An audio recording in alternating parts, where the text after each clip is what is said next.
Okay, cool. So from here, it's like you've gone over the intro, you've gone over the digital documents, you've gone over the telemapper, you've gone over the pay. Now, key thing is to go over the training program. Okay. Thought process. Thought process is really important to understand that your goal here is to get people to understand the why behind the what. Now, really important. I see people make this mistake a lot where they treat this part like a second round interview. Don't do that. That's not what you're trying to do. You're not trying to treat it like a second round interview. You're trying to break down the business for them to make it make sense. Okay. First thing. Second thing is you want to make sure that you're going over negatives, right? Going over negatives is really, really important because if you don't go over negatives at the end of everything, you kind of want to set the expectations the right way. If you don't go over them, you don't set the expectations the right way. Okay, cool. So the first thing I do when I break down the training program, look, 100% stole this from Amani, not gonna lie. She talks about, I'll ask people, hey, who's ever read like Forbes magazine? So basically, Forbes magazines in 2020 during COVID, they were going over reasons why people leave companies, right? And they identified two of the main reasons why people actually leave companies. And the two main things that they found out was that people leave companies mainly due to a lack of standards and expectations, right? Since that people like were kind of like not really doing the job to what the standard was, and then they ended up getting like fired long term. And the second reason was because people just didn't know what was next, right? So people have been working a job, they were there for like 5 6 months, and then they're like, "Is this it?" And people didn't quite understand like what the next thing was, right?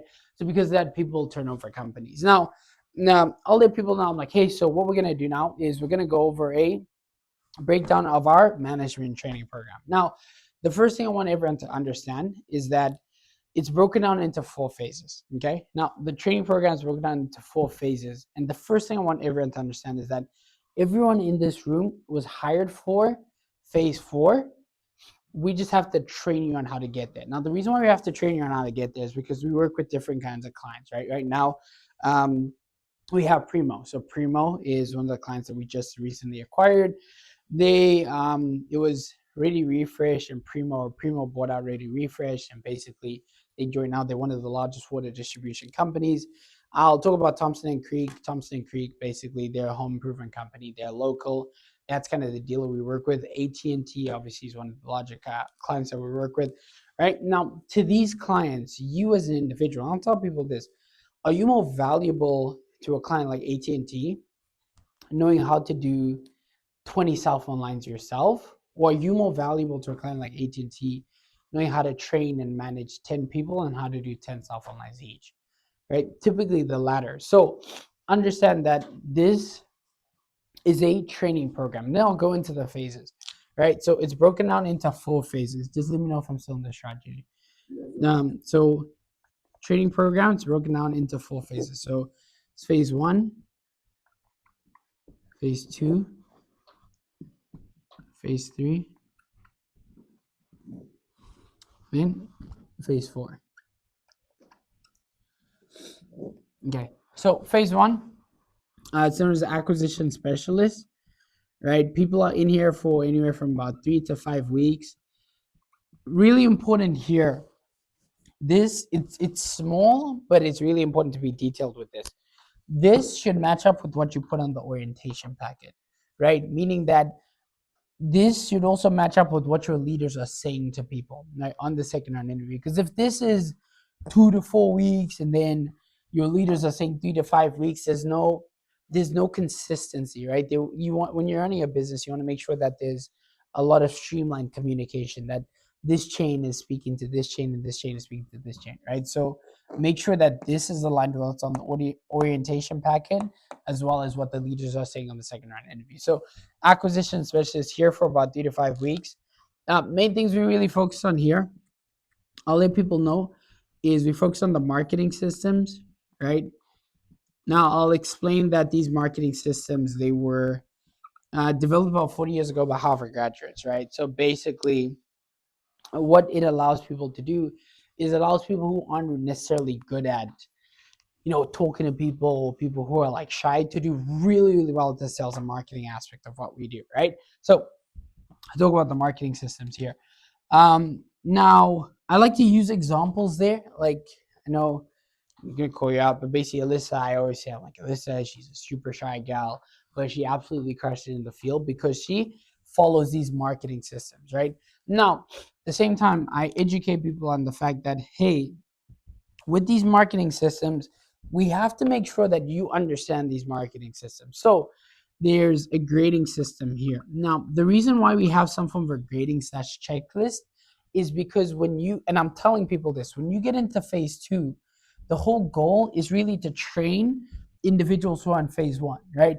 Now, individuals who are in phase one, would you like to be coached and trained by someone who has no idea what they're doing? He'll be like, hell no. So I'm like, exactly. So we have to make sure that you understand these marketing systems prior to moving into phase two. Now, important thing, I see a lot of people make this mistake. They'll say, get promoted. Get promoted sounds weird when they haven't been in the business for a while, right? So make sure you're using words like transitioned or moved into. You're not necessarily saying get promoted, because get promoted, I don't know, it just comes off really funky and like juicy enough, right? So let's make sure that here, that's a bad term to use, but basically you want to make sure that here you're saying, hey, that individual, you're still kind of talking like it's a second round interview, right? Like I said, don't treat it like a second round interview, but use things like individual, that person. Don't be like, you will, because you're not promising anything, right? Understand that it's an opportunity, not a guarantee, right? So the way you're communicating and your tone and the things that you're saying should be aligned with the fact that this individual, you're still kind of sussing them out, almost like a third round interview here. Okay, right? So individual will transition into phase two of the training program. Here, position corporate trainer, 4 to 10 months. Again, really important. Make sure that this correlates with whatever you're saying on the onboarding packet, as well as the second round interview, right? And the wow, it's really getting slanted. I'm sorry, guys. I'm trying my best. It's better, right? Okay, so phase number two, the main things that we focus on here is we focus on training people on how to train other individuals, right? Now, what the example I use here, and this means a lot to a lot of people, but I'll ask, I'm like, hey, who here has worked at a big company? And they'll be like, oh, yeah, like I worked at Walmart. And I'll ask them, I'm like, hey, did they make you watch a bunch of videos? They'll be like, yeah, dude, it was crazy. They had me sitting there for like 5 hours. And I was just watching a bunch of videos. I'm like, yeah, 100%. Because a lot of these larger companies, they believe in a one size fits all mentality, meaning that everyone's trained the same, right? Now, you want to make people feel special, right? Special in the sense that the way that we do our training is it's all individualized. So you are partnered with a mentor. The mentor is the person who conducted your second round interview, and they're actually going to help train you throughout the training program. So they're responsible for helping you get through the training program, right? Meaning that the way you'll be trained is going to be very different from the way you'll be trained. It's going to be very different from the way you'll be trained. That in itself makes people feel like, okay, cool, I'm not just a fucking number, right? So build a lot of value there. I'll explain the training here. Here, next thing I'll explain is that we also teach a bit of HR. I don't say second round interviews here. I say HR. Now, this really, really important to make sure that you break this down the right way, right? Because this is where you can lose people. This is where you can fuck up, but you can actually retain a lot of people if you do it the right way. The right way is you want to talk about what we mean by HR. So I'll say, hey, so typically the people who actually conducted your second phase interview are people in phase number two. Okay. Now, the reasoning and the thought process why is because I use this example. I'm like, if you have a lot of outside deals and you started promoting, it's cool because you can give like physical examples. I'll be like, Sanim moved from here to Seattle, right? If you don't have outside deals, that's fine. Use the hypothetical example. So I'm going to use a hypothetical example for today. So I'll be like, hey, so hypothetically, let's say you get to phase four And there's a great opportunity that happens out in Florida. Okay, I like to use Florida because people are like, you want to go to Florida? It's on the East Coast, not too far. So people are like, we can like go to Florida. The whole thought process here is you're getting people to think about leaving, right? Because you don't want a bunch of people want to stay here. You're subconsciously getting people to think about, hey, I'm probably gonna fucking move when I get into management. So subconsciously they're thinking about it, but you're making it sound like a really, really cool thing, which it is at the end of the day, the opportunity, right? So here I'll be like, hey, so let's say you have an opportunity out in Florida. Now, there's a 7-store market, but you have you and the 3 guys on your traveling team. So that is you and 3 other individuals, meaning there's 4 people, but there's 7 stores. Now, you're not going to start full 7 stores with 4 people. Can we agree? Yeah, 100%. So you're going to have to learn how to build and train. Now, would it be cool if your first time actually conducting a second phase interview and learning the whole onboarding process was when you were a marketing manager in Florida, or when you're here still under our roof, so that when you get to Florida, you understand how to do it and it's second nature, which would make sense. They'll be like, yeah, no, definitely. I want to learn that. I'm like, okay, perfect. So that's why we teach you second phase interviews and phase number 2. Now, this super, super important is talking about pyramid scheme and multi-level marketing right here. Okay, because recruiting and like bringing people on, if you don't talk about that the right way, instantly people will be like, yeah, it's a multi-level marketing, it's a pyramid scheme. So immediately you want to get ahead of it, because there is guaranteed in every single orientation at least one motherfucker who comes in and they're skeptical as hell. They're like, this has to be a pyramid scheme. There's no way. That guy, Zimbabwe, 20 what? No fucking chance, right? So you want to address it right here. So right after that, I'm talking about the opportunity, etc., like going out to Florida. And then I'm like, yeah, I've heard before. Someone once said it is a pyramid scheme. Now, very careful with that one, right? Because I've heard some owners say that, what a lot of people think is that this is a pyramid scheme. And I'm like, you're fucked. Like everyone's gonna quit from there, right? So you want to say, hey, I've heard it before. Someone was like, oh my god, is this like a pyramid scheme? Now, key thing is you want to educate them on what a pyramid scheme is, and you want to educate them on what multi-level marketing is and how we're not that. Key thing when delivering this piece of information, make sure you're super indifferent. I know when I was a rookie, I was fucking nervous as shit about it, because older people, like when I had that high turnover, they quit because of that. So I was like, holy shit, dude! Now I have to. We're not a pyramid scheme, swear to God. I don't say shit like that. Make sure you're very indifferent when you're having this conversation. So the way I'll go about it is I'm like, hey, so yeah, I've heard before someone was like, oh my god, is this like a pyramid scheme? And I'm like, I don't know if AT&T, the 13th largest company in the U.S., Costco, the 10th largest company in the U.S., Apple, which was the first company in the U.S. to hit $1 trillion market cap, would be like, sit around a boardroom table and be like, do you know what's a good idea? We should hire a pyramid scheme to represent us. So now, number one, of all the Costco's nationwide, okay, do you guys train them? No, no, no, they train themselves. Do you guys like manage them? No, no, no, they manage themselves. What else do they do? They actually take people's social security and run credit checks on them every single day in Costco. Do you think that would be a good idea? No, probably not.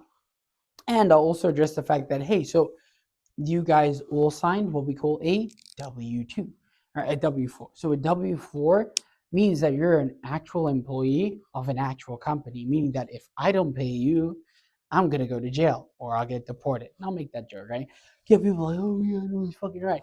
And then I'll bring up, hey, who's ever heard of like a multi-level marketing company, right? And usually you get like 1 or 2 people who'll be like, yeah, my mom was part of one. Right? Or some people will be like, yeah, no, it's fucking crazy, dude. That shit was fucked up. And I'm like, yeah, 100%. So, and I'll educate people with the multi-level marketing company. You know how multi-level marketing companies work, right? Basically, you have to pay to get into a multi-level marketing or any form of a pyramid scheme. Now, Johnny, did you pay me to get into this job? Fuck no, right? We actually pay you. Do you know what's crazy? If you don't do well, we actually lose money on you. So guess what? there's no way it could be, because with the multi-level marketing, you typically have to pay to get into that. The other thing, if you want to go in detail, so people are like, yeah, fuck that, that's fucking retarded. Like, and they're like, yo, it's probably not. You don't have to go in detail, but if they're still like, thank God he said that, I would go the extra step of talking about like, hey, how who you applied off Indeed, who you applied off LinkedIn, who applied off ZipRecruiter, right? You do know that ZipRecruiter, LinkedIn, Indeed, these companies actually vet all the companies that they put on their job site. So you won't find any multi-level marketing, any pyramid schemes on that. So if you applied through that, it kind of really means that it can't be, right? Because if you've been approached by any form of multi-level marketing, they'll typically hit you up at a gas station. You'll be like putting your gas in your suit. You'll be like, oh, fuck yeah. And they'll be like, hey, man, what do you do for work? Are you trying to make any additional income on the side? I'm like, that sounds fucking weird. Or they'll who's been DM'd on Instagram before telling you, hey, do you want to make any additional money on the side? That is typically what we call a multi-level marketing. And I'm very transparent about it. I don't spend any more time on it. And I go straight into the travel. And we have travel opportunities, right? And here, I'll talk about visiting offices. I'll talk about R&R, et cetera, et cetera. Build a lot of value, but be all very indifferent with it. Right, then phase three, this is the assistant director role. Now, assistant director is here for about 1 to 2 months. Here, really important, don't be like, oh, they're getting incorporated to start their own business. Understand, half these motherfuckers just started for a job. They don't want to run their own business. They want to do anything.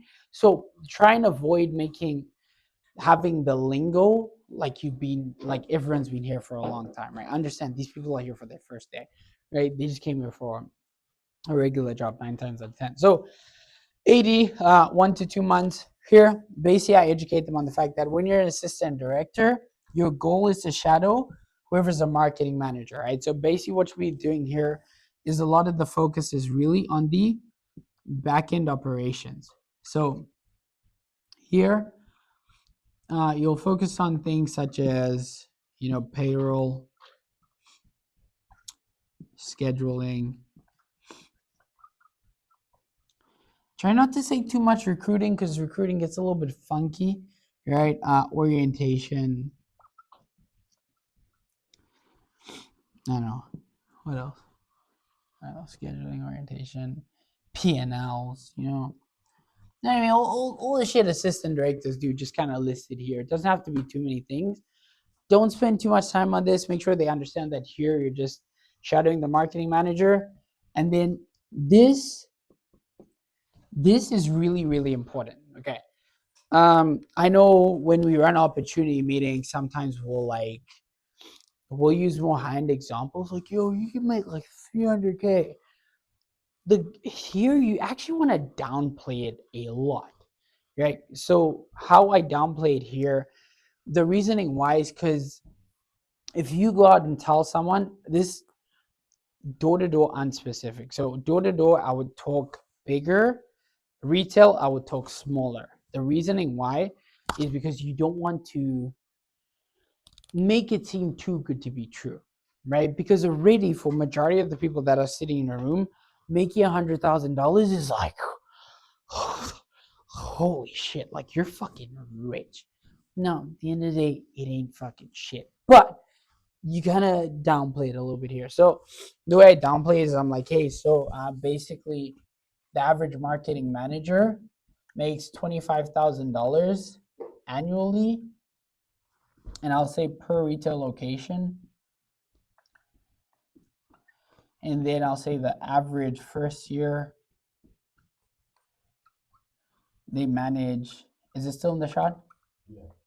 3 to 5 locations. Okay.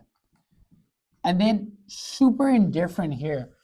And I'll go back to my laptop to kind of read over the negatives and go over that aspect. But basically here I'm just like, yeah, no, 100%.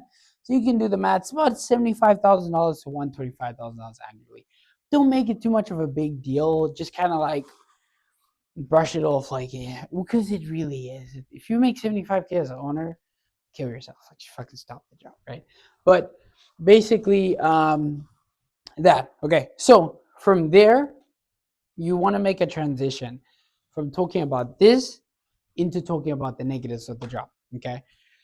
Where you want to transition, talk about the negatives of the job, it's very, very straightforward.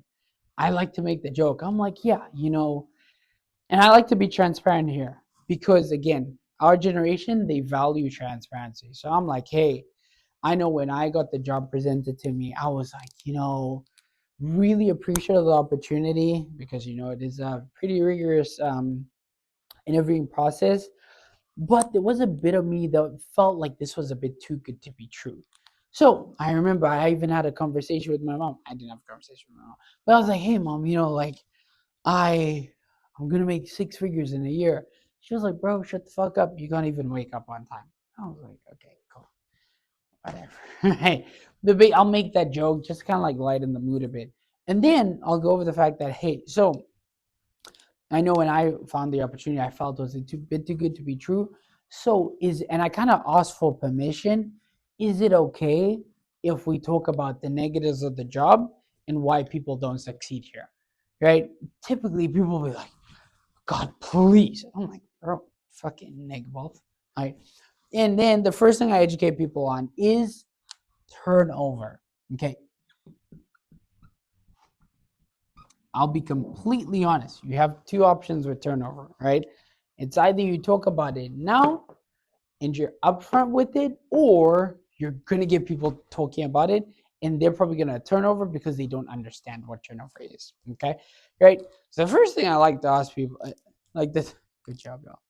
The first thing I'll tell people is I'm like, hey, so um, I'll be like, okay, so the first reason why people quit is because a lot of people will come into the job and they'll kind of get this and I'll let people know, I'm like, hey, the first thing is our whole goal is really to filter people out, and I'm transparent about that.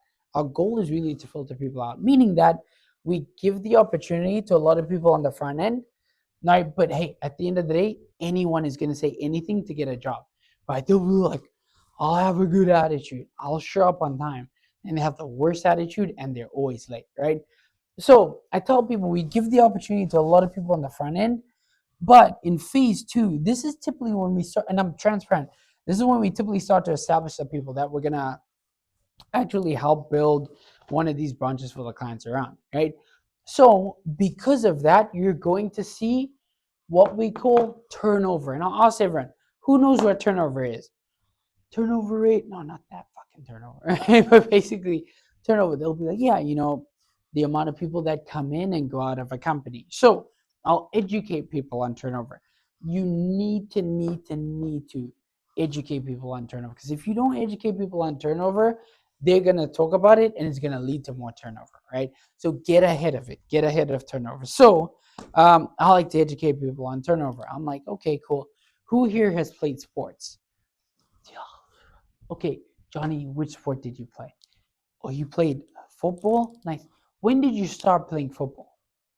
Oh, so you started when you were 8? When did you stop playing football? Okay, in high school. Perfect. So what that means is that Johnny started playing football at the age of 8. So 8 was his entry level date, but 18 is when he stopped playing football, meaning that his entry level date was 8, his exit date was 18. Okay. Now, think of how many people actually start playing football and how many people actually make it to the NFL, right? Typically, how it goes is like this: they make it to their, do you have middle school teams here? Yeah, so make it into a middle school team, then they make it into high school team, make it into a JV team, they make it into a JV team. Some people will, some people won't. Some people make it into a college team, some people won't, some people won't. Some people will get into semi-pro. Some people will, some people won't. Some people will become professional. Some people will, some people won't. And but in each point, that's their turnover rate. So educate them on that. Now, when people understand that, it's like, oh shit. But guess what? The only difference between sports and what we do is that sports is over a 15-year period of time. So it doesn't feel like much. But think of how many people start playing football versus how many people make it to the NFL.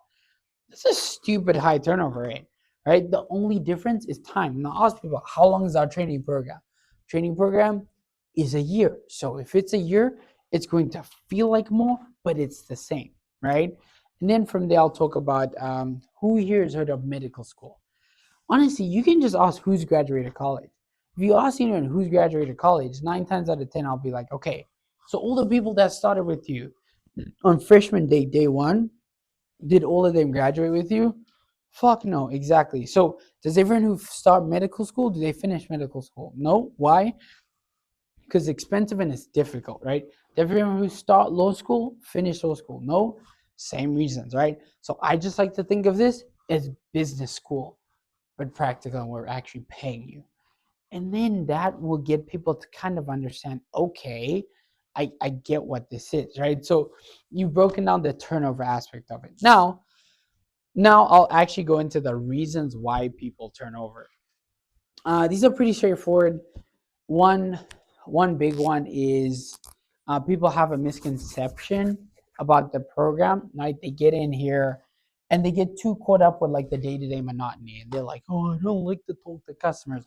I'll break it down. I'm like, dude, if you actually like put it into perspective and you make this a 40-year career, the acquisition specialist role, 3 weeks is like 0.00005% of what you actually do at working at the company. They'll be like, that's true, right? And then you want to take accountability and show a lot of indifference, right?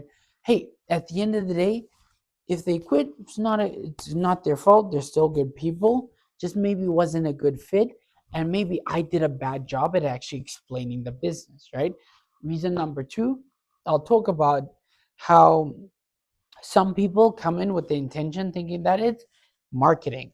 And then I'll kind of shit on them a little bit. I'm like, okay, with all due respect, I don't think you, Johnny, I won't call fucking Johnny. I don't think you, Johnny, with your absolute no experience in digital marketing, would be hired by AT&T, the 13th largest company in the United States of America, to do digital marketing for them. I'm sure they have a digital marketing for team, right? So we're a completely different stream of revenue for the client. So we do face to face, and some people come in thinking it's marketing, but at the end of the day, it's not. And again, nothing wrong with them, just probably wouldn't be a good fit.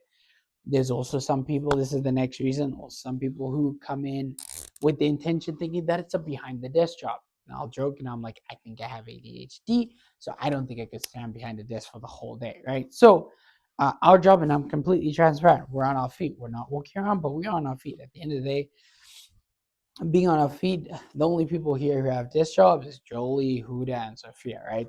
They're the HRs in our office, and those are the people who have the behind the desk job. So if you're looking for a behind the desk job, this isn't really it. And again, I'm completely transparent about that upfront, right? Because again, people appreciate transparency. So just being transparent is really important. Um, and then one of the last ones is really I'll talk about. I make a joke. I'm like, yeah, some people complain that the job takes too much of their personal life. I've heard that before. Now, I'll make the joke. I'm like, it is I'll be completely honest. It is a 5-day work week. Our only difference, and typically people will be like, it is. It's a 40 hours. I don't know where the fuck they get that from. And then I'll be like, hey, so but I'll be honest, our schedule is a little bit different. This is retail specific. Schedule is different in the sense of like, hey, we do have one day off during the week and then one day off during the weekend. Now, the one day off during the weekend, some people in their early 20s will be like, oh my God, my weekends are way too sacred and I don't want to work them. Again, that's perfectly fine. At the end of the day, our clients do require a retail aspect from what we do. So at the end of the day, if they don't want to do it, it's just not a good fit. And I'm completely transparent about that. Then the last thing I talk about is the scheduling. With the scheduling, I hit on the fact that we put it out twice a week, once on Sunday for the week, once on Wednesday for the weekend. And the key thing here is educating people on the fact that the reasoning why we're very intense with the schedule and we don't put on like a 4-week basis is really because we just don't want a situation where the reasoning why is because it's a training program. So every single day we're actively trying to train you, right? As managers, the hardest part of our job is writing out the schedule because there's things that we have to think about. There's like, hey, this person lives in Woodbridge, this person lives in Maryland, which would be a very good ideal store for them to collectively work because this person's struggling at closing and this person's good at closing. So I'm trying to match make a lot of things. So if you go and you call out and you don't go to the schedule, you actually put yourself a day back on the training, right? And then I'll talk about also how if you work at like these larger companies or the prior company, if you felt a little bit sick or your left toenail hurt a little bit, you were able to call out. And if you called out, you just found someone to cover your shift. But because we put so much time and attention and detail into the actual scheduling process, because of that, if you call out, all you're really doing is you're putting yourself back a day on training. Right. Other thing I'll talk about is I'll just educate them on that. The two things that we cater for is religion and the school schedule. Religion, I'll talk about like, hey, like right now it's Ramadan, so we try and get like the girls to work at least at AM so that they can go back and they can do, yeah, tell them here, fucking tell them, right? They can cook and stuff, and as well as like Sundays if they're like Christian, they go to the thing on Sunday, and then also it's on video. But basically, and then if there are any school schedule restrictions, we cater for people working at schools. I mean, going to school. Yeah, that's pretty much it.